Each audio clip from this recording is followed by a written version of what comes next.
speak. He will not be taking any questions. However, after he spoke, the other counsel will be able to speak, and you are welcome to open to any questions. Whether or not we can answer them will depend on what the question is. We do want to keep this as brief as possible. We understand that school is going on and are not here for a distraction under any purposes related to what's going on today at school for the children that are present. The reason that this news conference came forward, and really the true objective of it is pretty simple. Mr. Van Dyke has had little to no contact from anyone regarding what has happened since this tragedy occurred. Everyone, of course, is heartbroken. Everyone that knows the family, and including anyone that doesn't know the family and has just read the story or heard about it or seen your newscast. Unfortunately, the people that have been hurt the most are, of course, the family. This being the father of that beautiful young lady who lost her life right back here, has received almost no information. He's had one meeting with the superintendent of the school that didn't really provide any true developments as regarding what actually happened that day and then really what has gone on since then. Now, our offices have been in contact with the school district council. They have yet to been able to provide us any information. Mr. Van Dyke has also not heard from anyone within law enforcement whatsoever, nor has he heard from anyone within the solicitor's office. We are in no way trying to criticize the process or impede on anything that has already happened. We simply want to know what has happened, where do we stand in the investigation, and what information can be provided to Mr. Van Dyke so he can find out more as to what exactly happened to lead to the death of his daughter. At this point, I'm going to let him speak briefly, and again, he will not be taking any questions. However, we will allow some questions for the rest of council here. Mr. Van Dyke.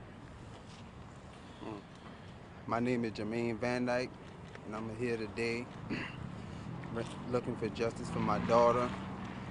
And I wanted just to find out what happened, how it happened, and who was involved. And that's really it.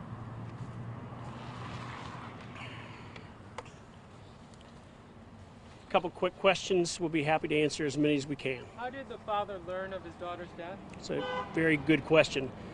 He was first telephoned by his mother, who had been in contact with RaNiya's mom, and was informed that there had been an incident at the school and that he needed to report to Colleton County Medical Center. Unfortunately, by the time he got there, which was 20-30 minutes later, he was informed that she was no longer there and had been medevaced down to MUSC. Again, those were the only bits of information provided to him at that point. That led to 7 straight days of emotion that brings us here today. What's the school district said in Nothing. response to your attempt? Nothing. Absolutely nothing. We've been extremely disappointed. We've made multiple attempts to contact both law enforcement and the school district.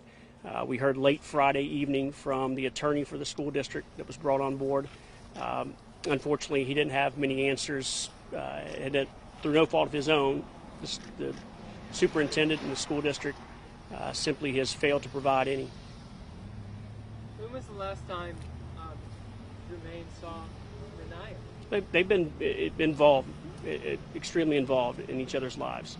And I think there's been some innuendos that there's been some type of bridge between the family, and we're here to tell you that that's not the case at all. They've decided to hire separate counsel, which they have every right to do, but I assure you that Ms. Wright's counsel and our team have been in constant communication. We are forming one unified front because we're here to seek justice for the daughter. I know a lot of people have said that this has kind of shown the broader issue of bullying in our schools, even though that word hasn't necessarily been used in relation to this case just yet by officials, at least law enforcement in the school district. But how does this case kind of relate to that bigger issue that we're seeing across the state? We're lucky to have State Representative Marvin Pendarvis here with us today, who can touch on that issue. Thank you for the question. I think it's an excellent one, and it sheds a light on some of the issues that we've seen here in South Carolina when it comes to bullying. It's one that we need to take seriously as a state. If you look around, the conversation within our school district is how can we protect our children? And in the General Assembly a couple of weeks ago, we talked about a big education bill and how we're going to reform education here in the state of South Carolina.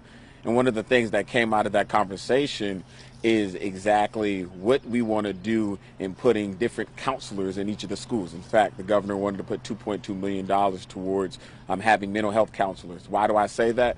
Because it's important that we recognize children face various issues on a daily basis when they come to school. They deal with some things at home that they bring to school. And oftentimes bullying helps exacerbate some of those issues. And so it's incumbent upon us as elected officials, it's incumbent upon us as community officials and people and families to make sure that we're doing everything that we can to protect our children, to ensure that they're getting the attention that they deserve in the schools, also within their communities and at home, because it's important. Bullying is real. We have to recognize and we have to do something about it.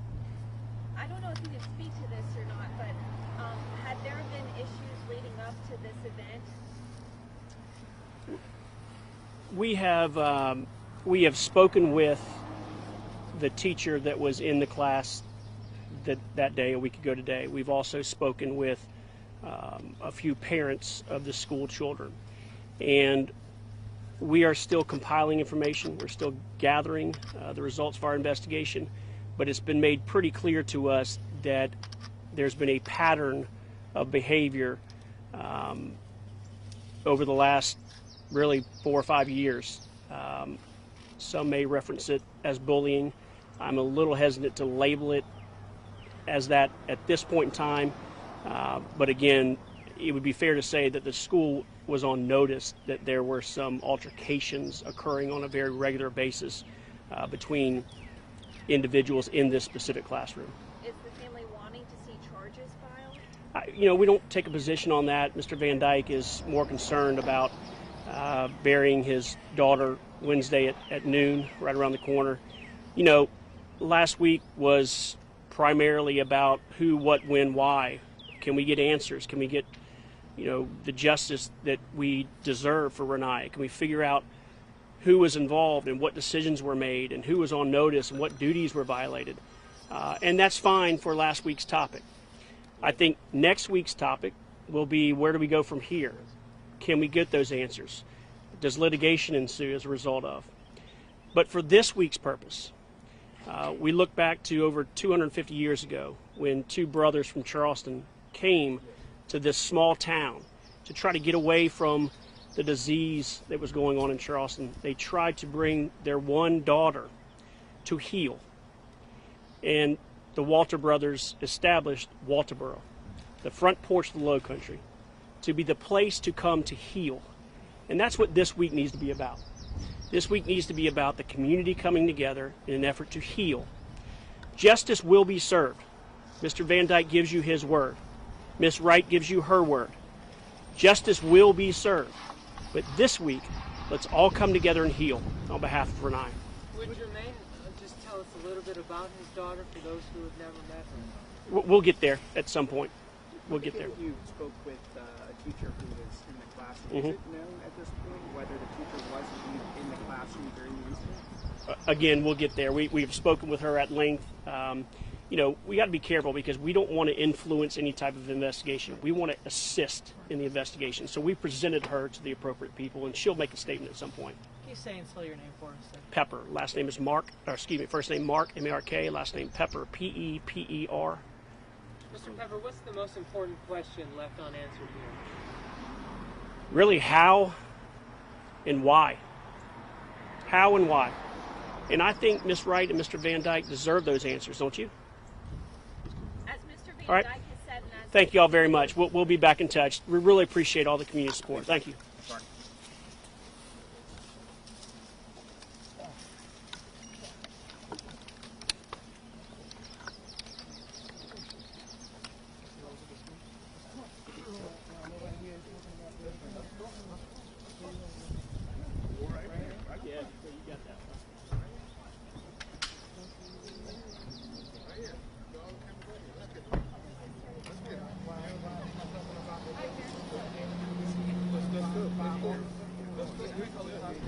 Okay, go ahead.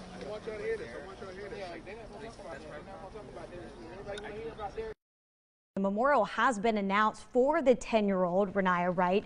A celebration of life will be held this Wednesday at noon at the Saint Center Ministries in Walterboro. Attorneys for RaNiya's mother say she has spent the last few days gathering with friends and family in her community to make final preparations to lay